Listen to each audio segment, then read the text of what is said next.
سے پیار کرنے والے اس چینل کو سبسکرائب کریں۔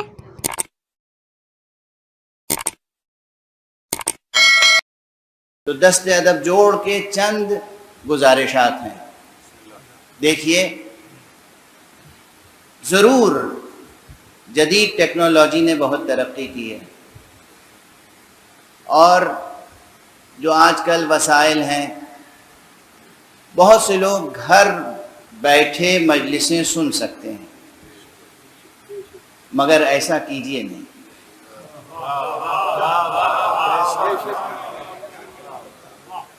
گھروں سے نکلیں، مقام مصائب نہیں ہے، مگر میں ایک جملہ کہوں گا، گھروں سے نکلیں، گھروں سے بنام حسین قدم باہر نکالیں، اور پھر اس تجربے کو محسوس کرنے کی کوشش کریں، حسین کیسے مدینے سے نکلے۔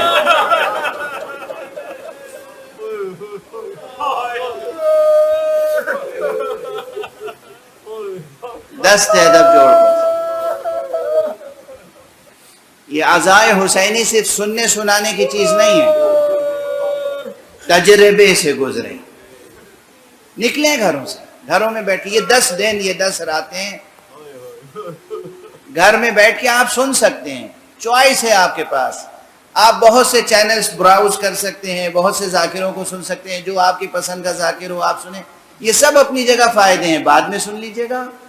یہ 10 دن گھر سے نکلیں، فرش عزا پر آ کر بیٹھیں، پہلی بات۔ دوسری بات، جب گھر سے نکل رہے ہو تو تنہا نہ نکلیے گا، خاتون خانہ کو آبادہ کیجیے، تم نہیں چلو گی حسین کی مجلس میں، بچوں کو آمادہ کریں، بیٹا چلو آقا حسین کی مجلس، سب کو اس تجربے میں شریک کریں، جیسے آقا حسین پورے کنبے کو لے کے نکلے تھے اللہ کی راہ، اللہ کی راہ میں پورے کنبے کو لے کے نکلے تھے نا حسین۔ یہ تجربہ کیجیے، گھروں میں نہ بیٹھیے، یہ 10 دن منصوبہ بندی کے ساتھ گھروں سے نکلیں، مجلسوں میں جہاں بھی ہوں آپ، امریکہ میں ہیں، کینیڈا میں ہیں، آسٹریلیا میں ہیں، چین میں ہیں، جہاں بھی ہیں، کسی ایک جگہ مجلس ہو رہی ہوگی، کسی امام بارگاہ میں، کسی مسجد میں، کسی مومن کے گھر پر، کسی ہال میں، آپ وہاں جائیں، بنام حسین شرکت کریں، دیکھیں اس تجربے سے آپ کی روح میں کیا ترقی پیدا ہوتی ہے، اور آپ کے بچوں کی کیسی تربیت ہوتی ہے۔ اس عزاداری کی برکتیں، اس عزاداری کے ثمرات، اس کے فیوز، اس کے برکات آپ کو اندازہ نہیں ہے، تجربہ کریں، یہ پہلی چیز۔ اور دوسری چیز، ہاں جب آپ گھر سے نکلیں گے اور فرش عزا پہ آئیں گے تو یقیناً پھر یہ کہنے کی ضرورت نہیں ہے، لیکن التفات توجہ سے سنیں، رسماً نہ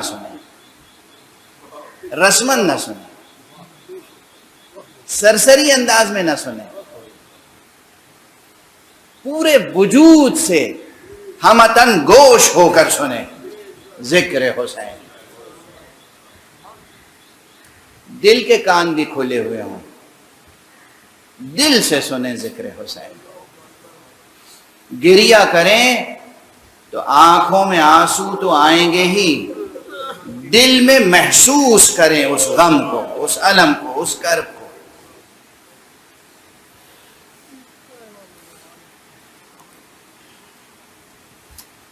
ایک انداز میں جملے زبان پر آ رہے ہیں تو کہتا چلا جاؤں، کیا محسوس کریں؟ آپ میں بہت سے بزرگ یہاں بیٹھے ہیں، آپ نے اپنے بیٹے کو، اپنے پوتے کو، اپنے نواسے کو، اپنی نواسی کو کبھی اٹھا کے سینے سے لگایا ہو، کیا ٹھنڈک ملتی ہے دل کو، کیا اطمینان ہوتا ہے، کیا ایک خاص لذت ہوتی ہے جو کسی لفظ میں ادا نہیں ہو سکتی۔ اور اس کے بعد اگر وہ بچہ بچھڑ جائے تو کیا کرب ہوتا ہے. بس سوچئے گا کہ رسول اللہ حسین کو کیسے سینے سے لگاتے تھے، اور جب حسین جدا ہوئے رسول سے تو رسول پہ کیا قیامت گزری. تجربہ. یہ عزاداری رسمی نہیں ہے، یہ رسم نہیں، یہ ریچولز نہیں ہے. دوسری بات، تیسری بات توجہ دلا رہا ہوں. محرم ہے، محرم میں سیاہ لباس پہنے، مرد بھی خواتین بھی، مگر یہ لباس سوگواری کا لباس ہے، فیشن کا لباس نہیں. سوگواری کا لباس. سوگواری اس معنی کو مجسم کیجئے. آپ کا چہرہ نظر آئے سوگوار، آپ کا لباس نظر آئے سوگوار، دیکھ کے انسان سمجھے کہ اسے کوئی صدمہ ہے، پوچھے کہ کیا ہوا ہے تو بتاؤ کہ حسین کون تھے.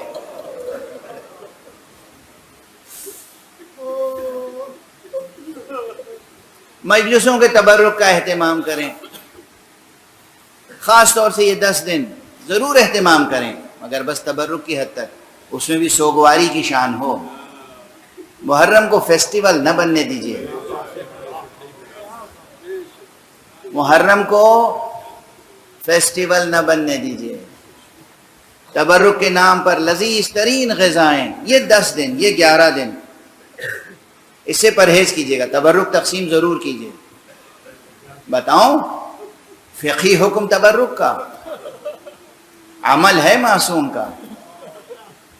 فقہی احادیث کا مجموعہ وسائل الشیعہ، علامہ شیخ حر عاملی، انہوں نے اپنی کتاب وسائل الشیعہ میں حضرت امام زین العابدین علیہ السلام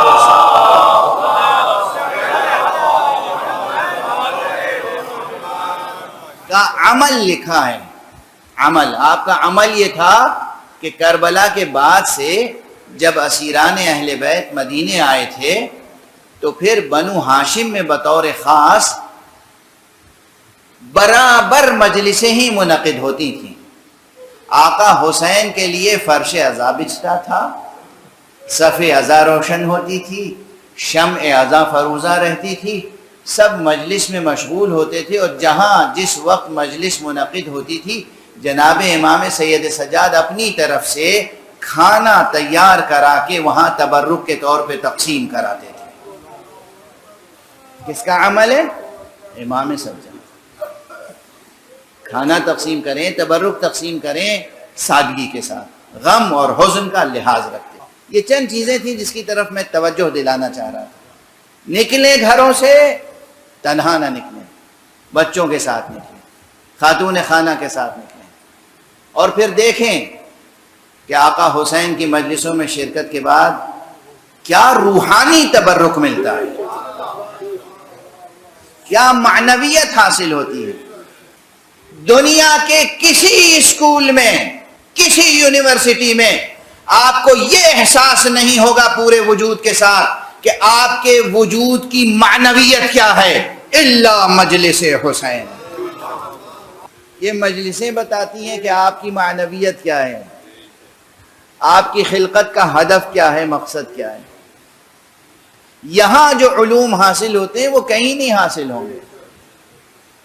اب میں اپنا پرانا جملہ دہرا دوں کہ یہ وہ مدرسے ہیں کہ جہاں بات قرآن ہی سے شروع ہوتی ہے اور قرآن ہی پہ ختم ہوتی ہے.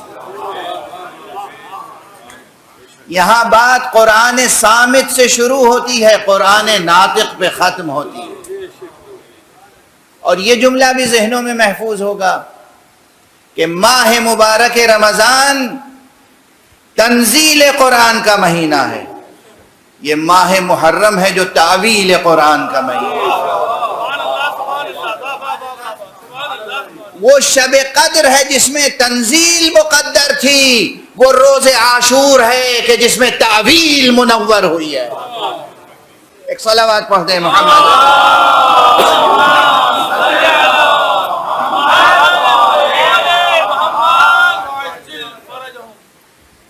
اور بس اسی مناسبت سے اس مرتبہ یہ بات ذہن میں آئی کہ گفتگو اس عنوان سے ہو، امام حسین اور حقائق تعویل. میں نے عرض کیا کئی حیثیتوں سے یہ موضوع، یہ عنوان مشکل ترین عناوین میں سے ہے، علمی، فکری، قرآنی، تفسیری اور فقہی بھی. اور اس سلسلے میں تقریباً جامع ترین آیت یہ آیت ہے کہ جو سورہ مبارکہ آل عمران کی میں نے آپ حضرات کے سامنے تلاوت کرنے کی سعادت حاصل کی. ارشاد الہی ہے نبی اکرم صلی اللہ علیہ وآلہ وسلم.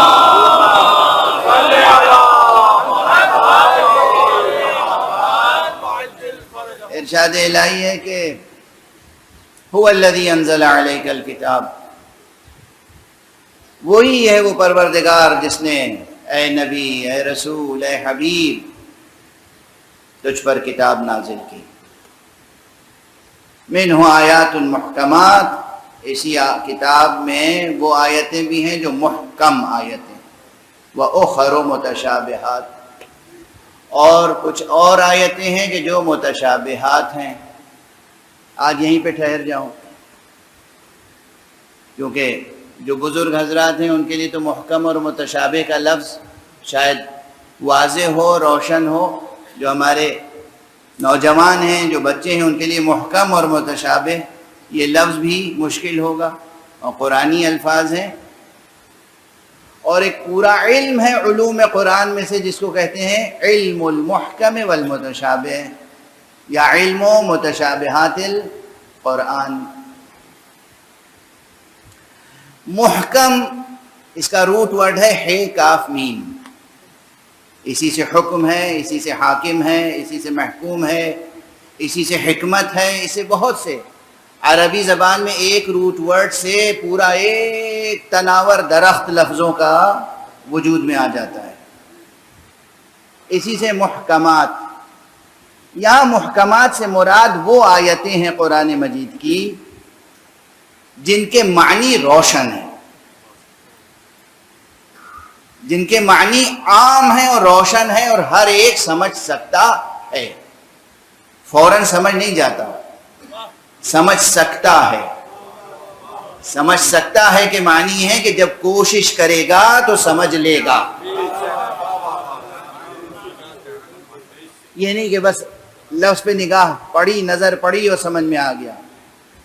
ایسا نہیں کسی سے سنی آیت اور بس سمجھ میں آ گئی. نہیں، سمجھ سکتا ہے. ہر شخص سمجھ سکتا ہے. یہ سکت جو ہے نا، سکتا ہے، اس میں بڑی استعداد چاہیے. اس میں بھی صلاحیتیں چاہیے، استعداد چاہیے، آمادگی چاہیے، توجہ چاہیے، عشق چاہیے. عشق تو ہر جگہ درکار ہے. خدا کی محبت نہیں ہوگی، رسول خدا سے عشق نہیں ہوگا، آل رسول کی قدر شناسی نہیں ہوگی، قرآن کبھی سمجھ میں نہیں آ سکتا. اس لیے کہ قرآن آپ کو منہ ہی نہیں لگائے گا.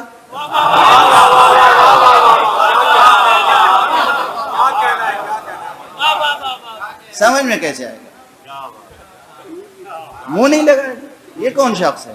بدبو آ رہی ہے اس سے. خوشبو محبت خدا نہیں ہے، وہ نکہت عشق رسول نہیں ہے،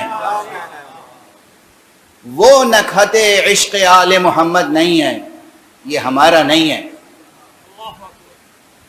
جہاں محبت خدا اور محبت رسول و آل رسول نہ ہو وہ قرآن کا نہیں ہے. ہو کیسے سکتا ہے قرآن کا؟ قرآن نازل کس پر ہوا؟ کس پر نازل ہوا؟ رسول پہ نازل ہوا. قرآن نازل ہوا محمد ابن عبداللہ پر صلی اللہ علیہ وآلہ.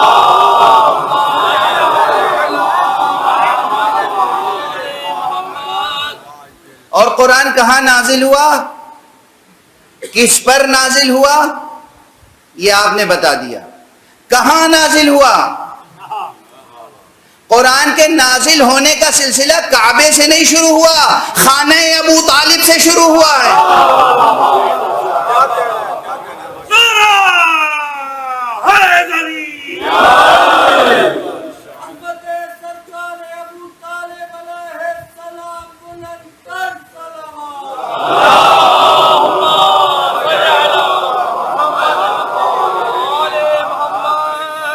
خانہ ابو طالب سے غار حرا تک اور غار حرا سے خانہ ابو طالب تک، میں اپنے خطیبانہ انداز میں کہوں، حاجی جاتا ہے تو صفا و مروہ سے تک، مروہ سے صفا تک سعی کرتا ہے۔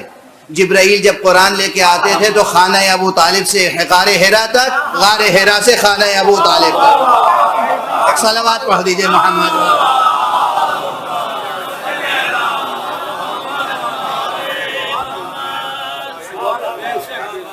ایک اور بلند صلوات پڑھ دیں۔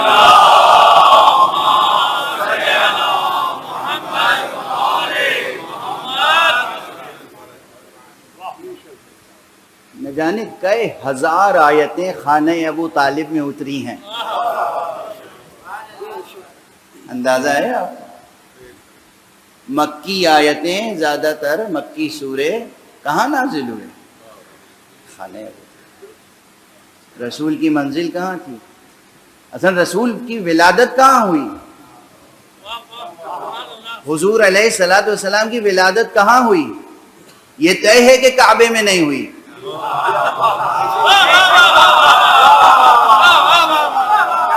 کوئی ایک ضعیف سے ضعیف قول بھی نہیں ہے کہ کعبے میں ولادت پیغمبر ہے۔ پھر کہاں ہے؟ مجھے یاد آ گیا بے اختیار، اسی منبر سے شاید 15-16 برس پہلے کہہ چکا ہوں، اور وہ یہ ہے کہ حضور کی ولادت کعبے میں نہیں ہوئی۔ راز کیا ہے؟ سبب کیا ہے؟ اس فقیر کی سمجھ میں جو بات آتی ہے وہ یہ کہ حضور کی حیثیت کیا ہے؟ اس کائنات کے سب سے بڑے معلم توحید ہیں مصطفیٰ۔ یہ حضور کی شایان شان نہیں تھا کہ وہ ایسی جگہ پیدا ہوں جہاں پہلے سے 360 بت رکھے ہوئے ہوں۔ چشم مشیت نے مکے پہ نظر ڈالی، کہیں وہ گھر مل جائے جہاں کوئی بت نہ نظر آئے۔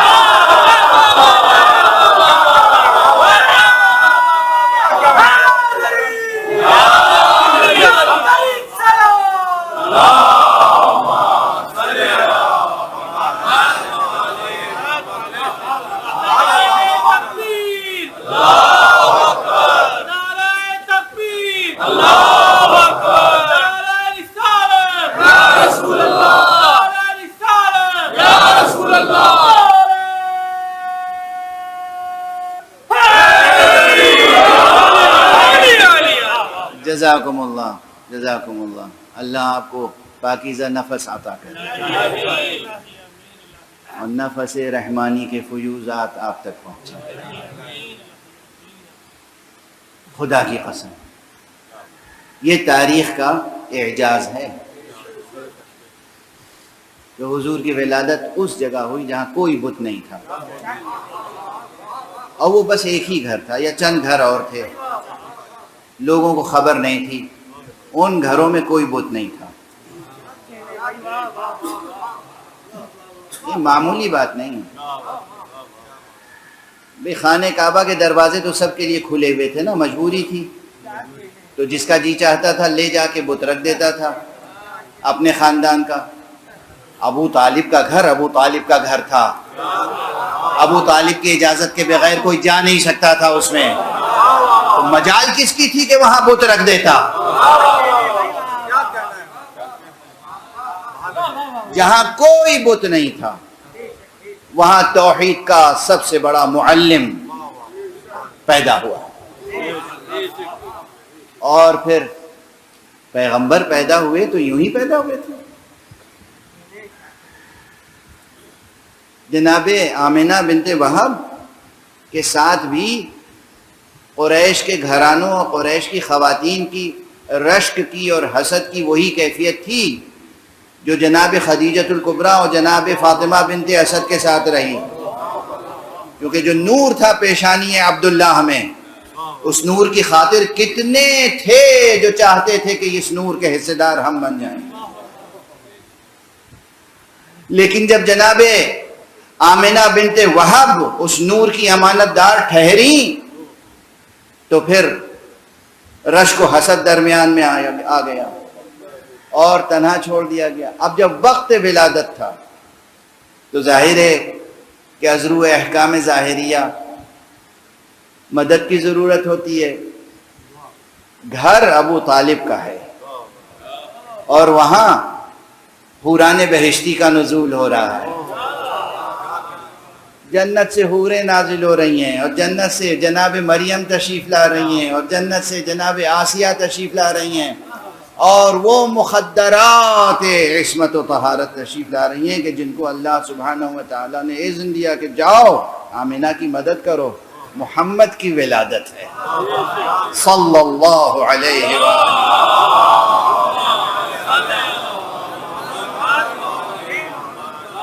اس گھر کی کیا شان ہوگی؟ اب میں ظاہر چھوٹی چھوٹی باتیں، چھوٹی چھوٹی مثالیں بھی دینی پڑتی ہیں نا بچوں کے لیے۔ کسی صاحب کے گھر پہ کسی کنٹری کے پریسیڈنٹ صاحب آ جائیں، یوں ہی آ جائیں، تب بھی وہ کتنا ناز کرے گا، میرے گھر آئے تھے، حالانکہ کوئی حیثیت نہیں آپ کی، لیکن آپ کے گھر آئے تھے، آپ ناز کریں گے۔ اتنی سی مثال کافی ہے۔ کوئی بھی اہم شخصیت آ جائے، کراچی میں کسی مومن کے گھر پر کبھی حضرت آیت اللہ العظمیٰ سیستانی تشریف لے آئیں، تو کتنا ناز کرے گا۔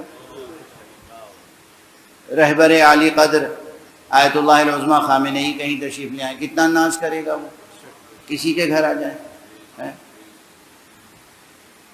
اب مکے میں حضرت ابو طالب کا گھر ہے اور وہاں جبرائیل آ رہے ہیں،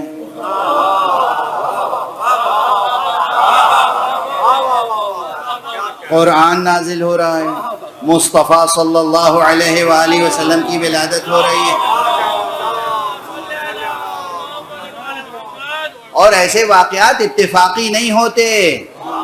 اور یہ تو میں نے مثال عرض کر دی کہ کسی کے گھر آ جائیں، سیستانی صاحب آئیں گے تو کسی کے گھر آ جائیں گے، جس کے گھر آئیں گے اس کے گھر آئیں گے، کسی کے گھر تو نہیں آئیں گے نا۔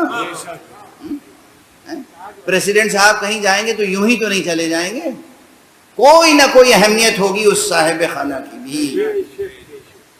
تو بس یاد رکھیے کہ جس آغوش تربیت میں مصطفیٰ صلی اللہ علیہ وآلہ وسلم کو حق سبحانہ و تعالی نے سپرد کیا تھا، اس کی کبھی توہین نہ کیجئے گا، یہ بھی توہین رسالت ہوگی۔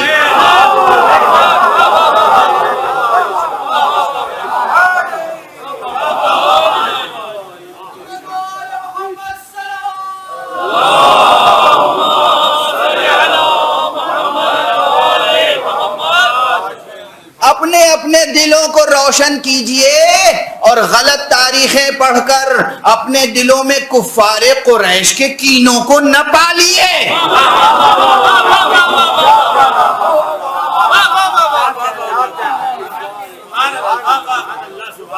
کفار قریش کو حسد تھا ابو طالب سے، کفار قریش ابو طالب کے دشمن تھے، کیوں؟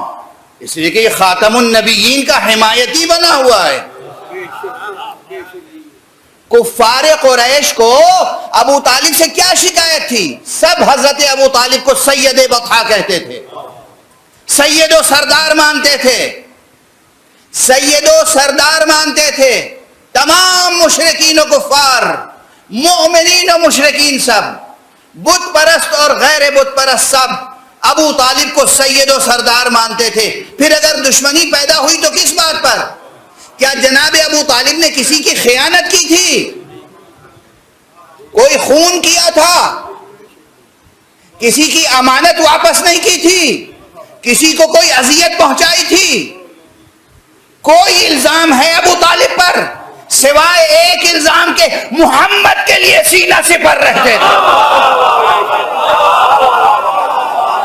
تو انہیں بغض تھا ابو طالب سے، آپ کو کس لیے ہے؟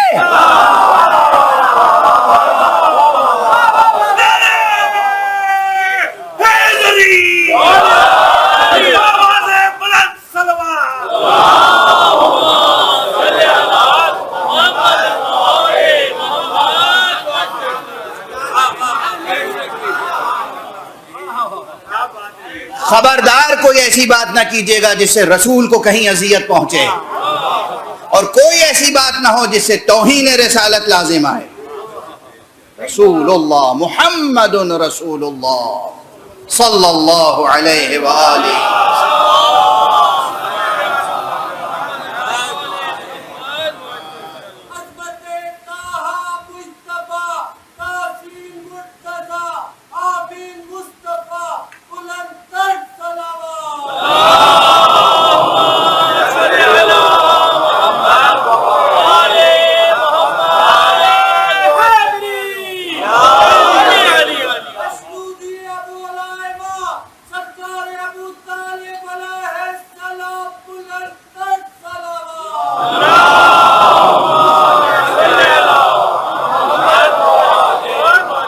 جزاکم اللہ۔ وقت گزر گیا، میں تو بس آج ایک ہی جملہ شاید عرض کر پایا کہ قرآن مجید کو سمجھنے کے لیے محبت خدا شرط اول و آخر محبت خدا، اس کے بعد محبت و عشق رسول، اس کے بعد محبت و عشق اہل بیت رسول، آل رسول۔ یہ جہاں نہیں ہے وہ انسان قرآن کا ہو ہی نہیں سکتا۔ اس سے قرآن کا کیا رشتہ ہے؟ یعنی ابتداءً و انتہاءً، آغاز یا انجام، حدوثاً و بقاءً۔ قرآن مجید نازل ہوا کس پر؟ قلب پیغمبر پر۔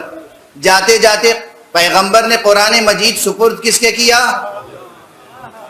وصیت پیغمبر یاد کریں نا، انی تارکن فیکم الثقلین کتاب اللہ و عطرتی اہل بیتی، میں جا رہا ہوں تمہارے درمیان دو چیزیں چھوڑ کر، قرآن اور عطرت، اور یہ دونوں ایک دوسرے سے جدا نہیں ہوں گے۔